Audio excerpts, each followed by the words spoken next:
لقد تطرقت في مداخلة يوم 30 مارس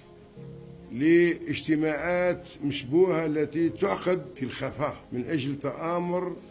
على مطالب الشعب ومن أجل عرقلة مساعي الجيش الوطني الشعبي ومقترحاته لحل الأزمة، إلا أن بعض الأطراف وفي مقدمتها رئيس دائرة الاستعلام الأمن السابق خرجت تحاول عبثا نفي توجدها في هذه الاجتماعات ومغالطة الرأي العام، رغم وجود أدلة قطعية تثبت هذه الوقائع المغرضة. وقد أكدنا يومها سنكشف عن الحقيقة، وها هم